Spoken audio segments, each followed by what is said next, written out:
Hey guys, welcome back to another episode of Horrible Subs, and I've brought my brother out here again for another discussion in the topic of anime, or more like manga and anime today, because he is quite a livid reader. He has read through way more manga than I ever had, and I'm the man that watches anime and prefers anime. And I wanted to ask him, what he prefers about manga over anime. It's not necessarily what I prefer over manga, but it's rather just what I see generally more unique about manga, or just literally the reasons why I just read more manga. First of all, if we're gonna start it off, it's just literally convenience. For me to literally just boot up the site, because for my phone at least, it's not very helpful for me to browse on the site for some the usual other pirate sites, which I won't say. Like, I boot it up, there's a lot of problems, all these ads pop up, and I could probably give my phone like a shit ton of malware. I really don't like that, so I'll just rather pop it up, go on my other manga reading app, and just boot it up from there. It's honestly way easier. And that's the only time I would try to load up anime, I would have already read through a chapter of manga. That's really why I conveniently just read manga. And for me, usually it's just because of a lack of repetition, I would like to say. At least with the people that are actually trying to watch anime every single season, I don't know understand how they do it, but it's pretty repetitive if you think about the ideas of the show. And at least for me, I know you're supposed to be doing this with manga, with anime too, but for me, at least with manga, I can just handpick exactly what I was feeling for that day. And I'm like, alright, I'll read that. Want a Yonkama? Okay, I'll just read some Lucky Star, Kill Me Baby. I want some kind of crazy sci-fi thriller, I'll read Blaine or something like that. You know, I have more at least choice and depth for that, again, because of the convenience and stuff.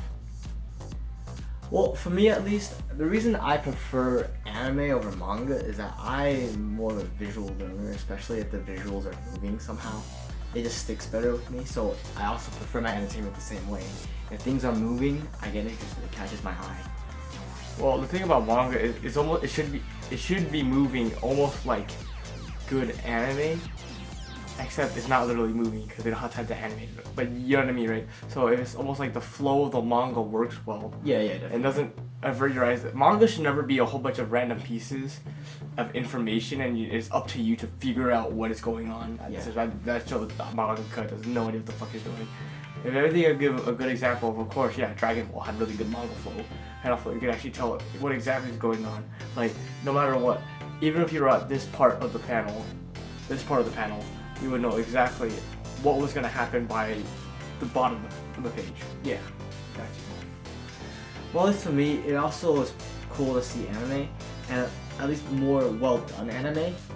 People start to use and apply film theory to their works, so it's just cool to see that added layer of movement and visuals as well. You do see some concepts of film theory, at least in manga as well. But at least with, not necessarily, you see the idea of the rule theory's perspective and all of that. But it's probably not taken to the extreme of what you'd like to see in anime, but some rules still apply, because again, they're both essentially visual mediums. It's just that one that happens to be moving and one isn't. And, well, for me at least, I would actually probably prefer a good manga over an anime. If I was given two comparisons, I would much rather read a manga's adaptation of an anime first, and then I want to see how the anime adapts upon that. I know people always argue like, why would you want to do that? You're wasting your time like that, or you're really wasting a lot of effort putting yourself watching the quote-unquote inferior version, which I don't really believe it's inferior, because if you're going to compare animes, you can only compare animes to other animes. You can't compare the anime to manga. You can compare how close and alike they are with hitting the same views of what the manga was trying to go for. That's like the idea of getting a good adaptation, right? Yeah. Trying to keep the core part of the series alive. Yeah. But that doesn't regard its quality necessarily, because what happens is they want to put a new spin on it, because they don't want it to be exactly the same. Because I think a good example of this would be, I read the Blue Exorcist Kyoto Saga, I think it's probably been a year now, right? And then, what was it, last season or a couple seasons ago, the anime came out. I watched it with you, and I was actually particularly unimpressed by everything with it. And I just felt like, while it did its job of keeping it, this Blue Exorcist, we're here to fight, the demons and stuff like that, I didn't really get that. I didn't connect why we should care. Yeah. I get it that we're supposed to be killing his demons because he's a New Jump. But I don't really feel the emotion anymore from the manga that I used to feel. When he meant he was gonna take down fucking Satan, right? Yeah. I felt it in those panels when he had a sword. You can see the rage and all that. But in the anime, it felt so reserved, and so I would like to say, yeah, it's just a lot of emotions removed because I think also the title, you know, is A1. Yeah. A1 What a has meme. What a meme that studio A1. is. And it sucks because A1 actually does know how to animate good. It's just they also want to animate with money too. So that's what I think. And I also, if anything, it ticks me off most is usually adaptations being butchered by the lack of effort. I get it when they try to do something above and out of the ordinary. That's always great to see, right? So even if you fall flat on your face, at least you try to jump towards the sun. Yeah. I don't want to see you somehow still fall even though you're trying to walk normally. Yeah. And for me, when I view anime, I'm just like you. I can see like good anime, and I can see a bad anime, and it's regardless of not what the manga based it off of, and it's like what it connects to other sources. It's just in that vacuum, I can judge this is a well done anime or this is not a well done anime. Yeah, because whatever you're trying to get, also the thing is, how clear was the thing it was trying to get across to you? Did you have to think really hard, or was it more like it wasn't so blatant to be pandering, but it wasn't like you had to dig through like 70 different layers to get what you're talking about? Yeah. You know, that's a problem I think with people trying to judge for complicated animes being better. That's why this manga is stupid, quote unquote. Yeah. But I still don't understand that connection with like manga here, anime here. There's for anything, you judge it separately. You're like, alright, this is a good manga because compared to this manga of this type too. You gotta be really particular when comparing things too, because you never want to get the apples and oranges. Except we do that a lot of times, apples and oranges. Because a lot of people I think when they judge the quality, it's just literally the clarity of how you saw the theme, or just how much people connect to the theme. Most honestly, and that's cool. You know, it's totally fine with opinions, because you just want to see something that connects to you, right? This is what this medium is about, personal connection. And I get it if you just get those mediums easier from anime or manga. But me in particular, it's not necessarily I prefer manga over anime, it's just I so happen to watch more. But I get just as deep into it and both sides. I got you. But seeing how that you're more familiar with manga, what's at least one thing that you like that manga does? It doesn't have to be better than anime, you just like what manga does. Like what manga does? I think it would actually, honestly, outside of everything it can be done, because if you think about anime and manga, they pretty much tell the same type of stories. I just like the idea of one guy and another dude, or just a couple dudes are working on this, while anime has a team of animators, which does make it seem more professional, right? But I watched Manben, so it was a documentary on how mangakas do their job, right? And I recommend this documentary if you're really into for me, I enjoy what I see being made. So if I see manga being made, it makes me appreciate it that much more. So if you guys haven't seen Manben, you should probably try out Manben. But for me, when you see, I was watching the episode on Naoki Urasawa, that was the first one, and you see the fact that he set up all these cameras, right? But after a while, they don't care anymore. They're just in their own zone. They're just drawing the panel, they're getting the characters out, whatever they wanted to envision on that page, it's all in them. So it's everything. I think if anything that's more worthy of shonen series, we gotta see more series like Bakuman or something like that of mangakas trying to get through their lives, because that is a goddamn struggle. That is the truest struggle, if anything, trying to get whatever they have in their head down into paper to be ready to be sent to their editor. Yeah, definitely. One thing that I like about anime is the fact that you can finally hear their voices. That's one thing that's always hit me hard. Is because of the manga, you can only imagine what they sound like, or you can just only hear them in their head. And when you actually hear an anime, it can either be really great and you can be really, really happy, or you can just listen and you're like, what the fuck is this piece of shit talking for? Yeah. I get it. But in the end, I think that's what also turns away some people, the fact that it's kind of rigid now. I imagine a much better voice for me that's more suited to me.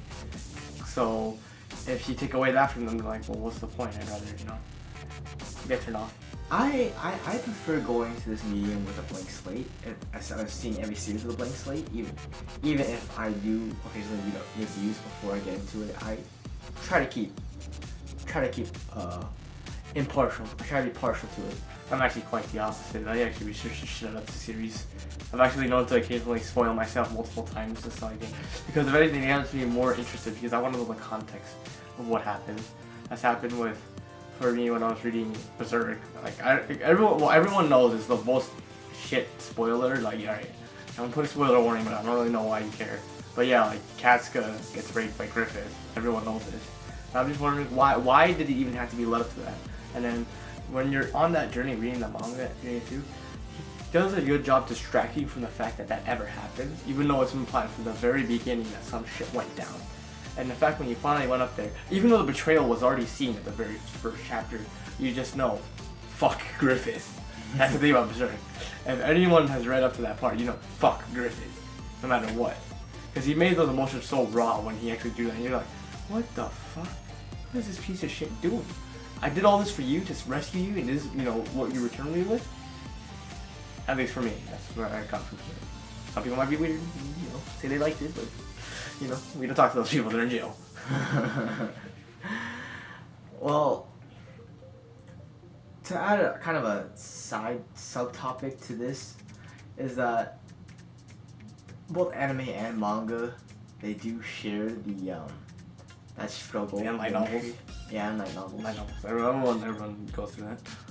They share that struggle of where do you mark yourself? Like, how do you mark yourself in this genre that's known for its tropes and stereotypes, and it's known to be cookie cutter. Unfortunately, cookie cutter, yeah.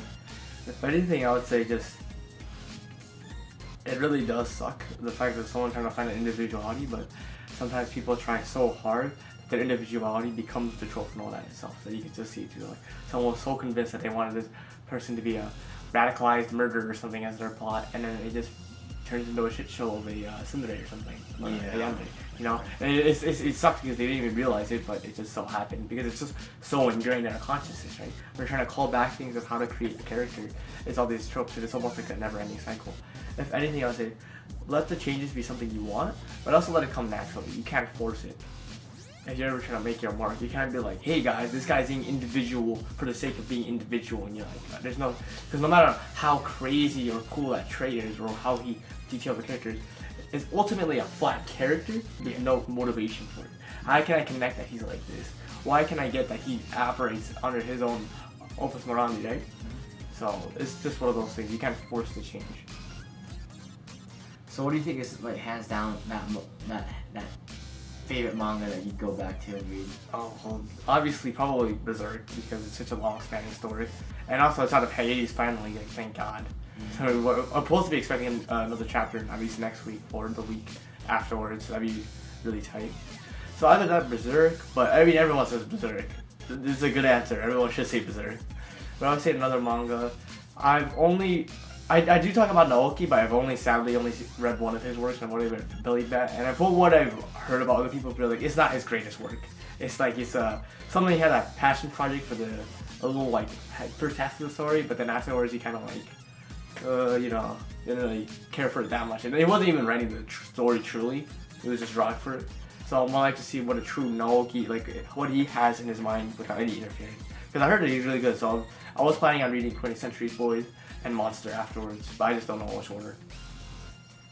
Well, for the animes, hands down, I'd want to get into, I have several, and one of it is Bakuman, because it's something that anime that's about Making manga, but it's adapted from a manga. Yes. Making manga. That's the ultimate meta joke if you ever read Bakuman. But now I think March Comes in Like a Lion's really hit me home. And that's what I think. You just finished Steins Gate. I really enjoyed Steins Gate, by the way. Steins Gate is also a really great one out there. But I mean, there's a lot out there, and all sorts, all kinds. If it's just for slice of life, for drama, seinen, shonen, all that. That's the thing about manga and anime. It just depends truly about how you want to perceive it and take it in. If you want to be the ultimate guy that just does, if you want to be, here's the thing. So it'll like this. If you're too lazy to even voice act the people, then watch anime. If you want to be the guy that is able to figure out by yourself, oh, what's going on here, stuff like that, a little more in detail. You can do those in anime too, but also, I don't know, manga's your idea too. It's really good exercise too when you start breaking down things, because sometimes anime does things so freaking fast they try to splice things within frames. You miss a lot of details. But at least with manga yourself, you can take your time. You don't have to rush it like a manga does. There's no video player to hold you back. There's no Blu-ray to hold you back. Read the panel, read it over again, read it over again. If you ever read a manga fast, try not to. Try to read it slower, if anything. I'd like to say to someone that wants to read manga, try to read it slower, please.